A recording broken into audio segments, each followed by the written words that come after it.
All right, it is time to question the democratic legitimacy of the United States government. All aspects of the United States government, all branches, the executive branch, the legislative branch, and now, of course, the judicial branch. We all saw the Brett Kavanaugh hearings yesterday. I didn't see every part of it because it was so long and I had obligations, but I saw what I could see. I saw enough of what I needed to see. And it's interesting to me that you have a number of articles that are coming out now in The Nation, Washington Post, a bunch of other places, very large platforms now openly questioning the legitimacy of the U.S. Supreme Court. And these are good articles, by the way, and I'm going to link them in the video, but I'm going to go a step further and say that it's not just the legitimacy of the Supreme Court that now is to be questioned on the eve of what looks to be, unless something surprising happens, what looks to be, in all likelihood, the nomination, well, not the nomination, but the ascendancy of Brett Kavanaugh to the Supreme Court as a group of old white men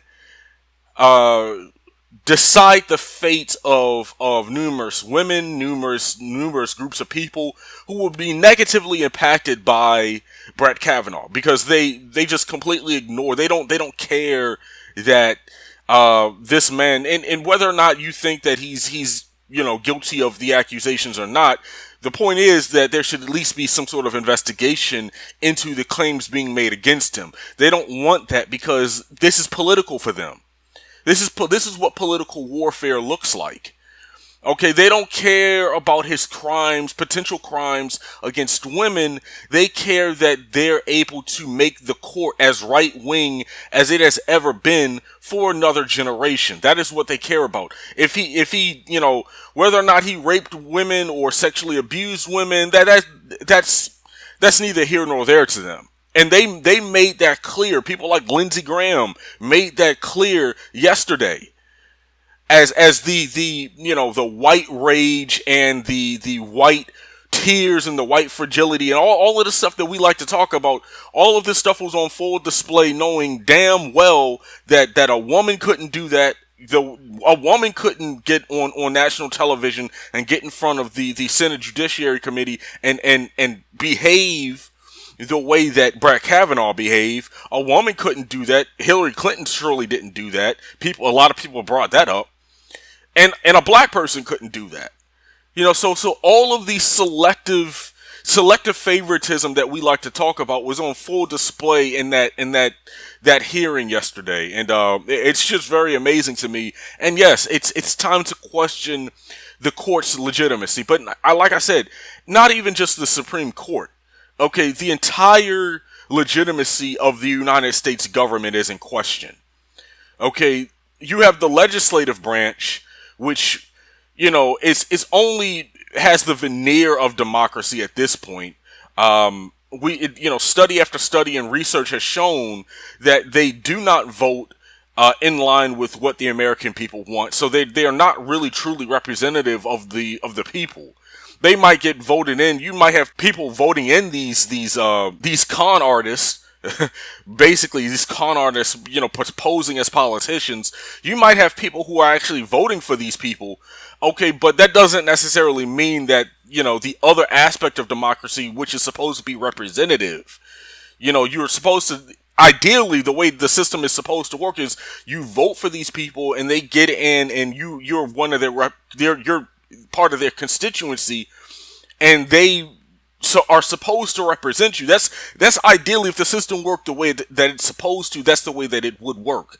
And if enough people supported a policy, these politicians ideally would vote for it. But we know that that's not the way that the system actually works. There's a tremendous amount of corruption.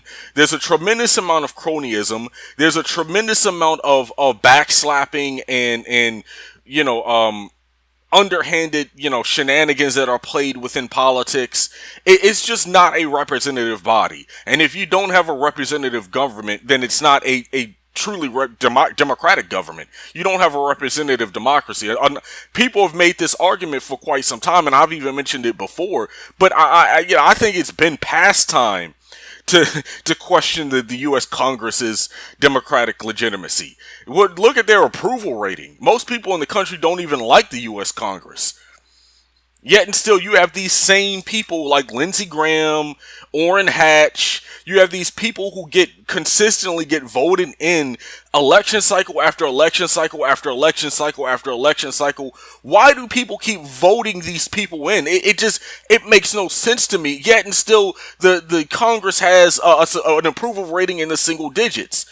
Who are these people voting for these folks?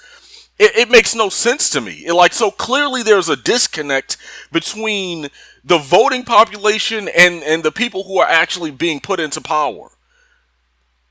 Or maybe voter suppression is a bigger problem than we actually think. It has to be one or the other. Or perhaps it's both. Then you have the executive branch, which, I think we are definitely able to question the democratic legitimacy of the current administration in power for a variety of reasons. For the sake of keeping this video short, I'm not going to go into all of that stuff, but that case is very strong, in my honest opinion. But now you have, like I said, the Supreme Court. For the first time, you have a lot of people who will question the legitimacy of the Supreme Court, as you have Brett Kavanaugh, who is clearly a political he clearly has a political bias. That as well was on full display in the hearings yesterday, how he would sit back and he would let the Republicans talk. He wouldn't interrupt the Republicans. He was very respectful to the Republicans. As soon as a Democrat talked, he would be cutting them off. He would make these snide little childlike comments, completely disrespectful to the Democratic politicians. Like his political biases. And then let's not even ignore the fact when the Parkland father came up and tried to shake his hand, he turned around and looked at him and then turned his back on him. Brett Kavanaugh is a political hack. Okay, that is the only reason he's even being promoted to this position in the first place by Donald Trump. He's a child of the Federalist Society. He's loved by Trump. Brett Kavanaugh is a political hack. He is a right-wing Fox News political hack. Okay, anybody who thinks that this man isn't going to get on the court and be just a straight line right-wing vote, you'll probably believe anything. You might believe in Bigfoot. So let me quickly read to you this article from The Nation. This is sort of the main reason I made this video in the first place, but I want to keep the video short. So the title of the article is How the U.S. Supreme Court Lost Its Legitimacy. The far right has sought to limit access to authentic democratic governance. It is succeeding. And honestly, it has been succeeding for a very long time. It's just that this is one of the things that when it comes to the United States, people get very jingoistic. People get very nationalistic, and there are certain things you'll notice when you follow politics and when you follow current events and things like that. There are certain topics that you'll notice that people just don't like to discuss, and people don't like to cover, despite a lot of evidence, a lot of circumstantial evidence at least, that something might be the case. You just get a lot of people who just don't like talking about certain topics, and this is one of those topics. And I kind of put this in league with how a lot of people like to ignore voter suppression, and a lot of people don't want to talk about voter suppression and how rampant voter suppression is. Anything that really questions America's democratic legitimacy, and really kind of prove that America really isn't a democracy, that it's a pseudo democracy. Really, it's a fake democracy. America has this pretend democracy that it likes to put on for the world. When I think most people around the world realize that this country isn't nearly as democratic as it pretends to be. Okay, but even like certain establishment well, the nation is The Nation is kind of establishment, but they're more left leaning than typical. But Washington Post, and when you see some of these major outlets, writing these types of articles, it probably means that there are a lot of people in power who also are thinking this way. Okay, so I'm not going to read the whole article because it's kind of lengthy. But it says, this month's U.S. Senate Judiciary Committee hearing to consider the nomination of Brett Kavanaugh to a seat on the Supreme Court marks the culmination of a decades-long campaign by the right-wing Federalist Society to reshape the judiciary. For those devout conservatives and their moneyed backers, faced with the prospect of massive demographic and generational shifts in the country's body politic, the strategy has long been to find a way to limit severely access to authentic democratic governance in the United States for generations to come. They now seem to be on the verge of achieving their goal. And like I said, this has been going on for quite some time. Honestly, there are so many different ways you can prove this argument. You could write a very thick book on it. Honestly, I mean, there's such a strong argument to make to question America's democratic legitimacy. It's really just. It's easy, honestly, to do it. Like, you have to just ignore a lot of things to not pose these questions at this point. The complex interplay between the three branches of the U.S. federal government, the executive, the legislative, and the judicial, is at the heart of American democracy's system of checks and balances, which checks and balances no longer exist. But now the highest level of the judiciary is in imminent danger of losing the legitimacy that ultimately is the sole basis of its authority. With the coming addition of Kavanaugh to the bench, the American people will need to ask themselves if the court can still be trusted properly to exercise its lawfully derived powers. The word legitimacy has etymological roots going back to the concept of lawfulness from the Latin legitimus. Okay, but over the years, it has also become entwined with the related concept of proper or improper origins, as in the legitimacy of one's birth. Okay, historically, that fraught question could determine whether one had the right to inherit property, titles of nobility, and the like. Throughout medieval times, only those born into lawfully constituted and recognized unions were so entitled. Otherwise, they were considered, quote, bastards or, quote, misbegotten, a word that still regularly shows up as a synonym for illegitimate. Entire wars have been fought over lesser distinctions. Okay? So then it goes into some other things. It goes into, history, and it goes into the nomination of Clarence Thomas and how the nomination of Clarence Thomas, which was heavily fought over. People have been talking about Anita Hill for the past few weeks now. Honestly, mostly for the past week or so, since these allegations have come up. But how impactful the nomination of Clarence Thomas was to Bush v. Gore in 2000 when the Supreme Court basically installed George W. Bush, and gave the Supreme Court essentially made a political decision in the 2000 election, and you guys know like how it was a question of whether or not some votes, black votes in particular, would be counted or not, and the Supreme Court basically said that those votes didn't need to be counted, and they basically installed George W. Bush. If those votes are counted, again, like I'm going off topic, but this is important to understand. Okay, George W. Bush's election in 2000 was not democratic. Okay, votes were not counted in Florida to put Bush over the top. Those votes not being counted turned Florida red from blue. If those votes are counted, Florida goes blue, Al Gore becomes president. But since those votes aren't counted, Florida goes red, Al Gore loses, George Bush becomes president. Okay, the last two Republican presidents reached their positions as president because of voter suppression, because of these questionable democratic practices or undemocratic practices. Not to count the 2004 election in Ohio, which was plagued with voting irregularities. Okay, the last two Republican presidents, you can make the argument, were not legitimately elected. People don't like talking about this, but it's the truth. The last two Republican presidents. That's an important historical point. That's an actual fact. Whether people want to acknowledge it as a fact or not, that's kind of up to you. But Bush v. Gore is an actual thing. Like it's not something that's really up for debate, which is why people don't really talk about it, because you can't really spin it.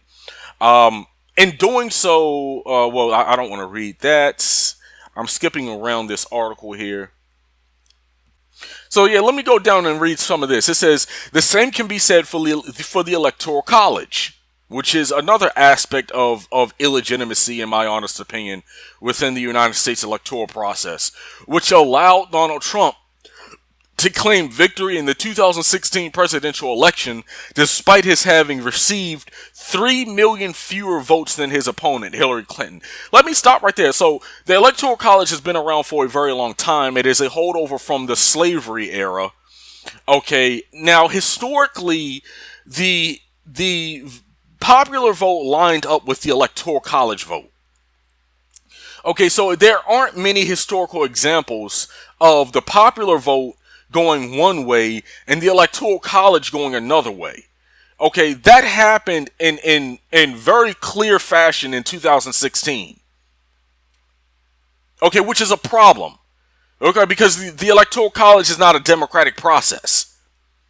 1/4 of all past U.S. presidents have assumed office with a smaller percentage margin of the popular vote than Clinton received.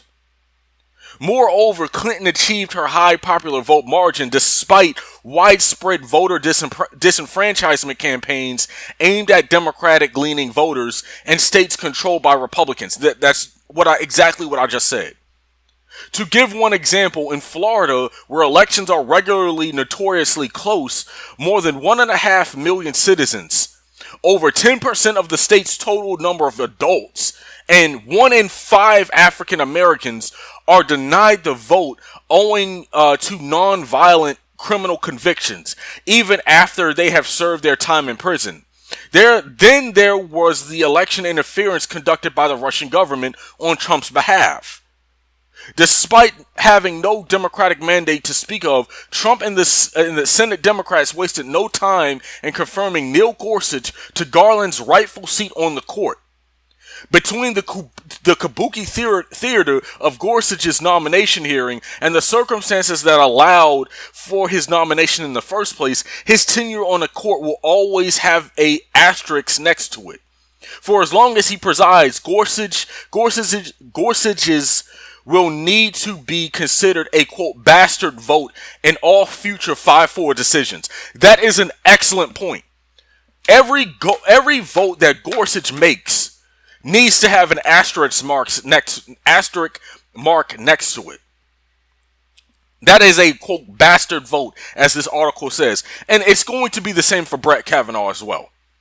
So that's some of the article. It's a long article. I just wanted to point out some good aspects of it, but the entire article is good. I would advise you, like I said, read the article, How the U.S. Supreme Court Lost Its Legitimacy. I have to cut the video short because I have other obligations, so I can't go on for 30 minutes to an hour like I typically do. But this is a question that I'm going to pose in a future video. I'm not sure when I'm going to be able to get around to it, but this is a topic that needs to be discussed with more regularity, because way too many people are wedded to the idea of American democracy, despite the fact that that idea doesn't really exist the way that people think that it does. And like I said, this can be proven on multiple levels. Okay, because that's how corroded American democracy actually is. That's how fraudulent American democracy has become. Okay, so Like the video, share the video, go to my blog, www.blackandintellectual.com, and click the bell to be alerted when I post my next video.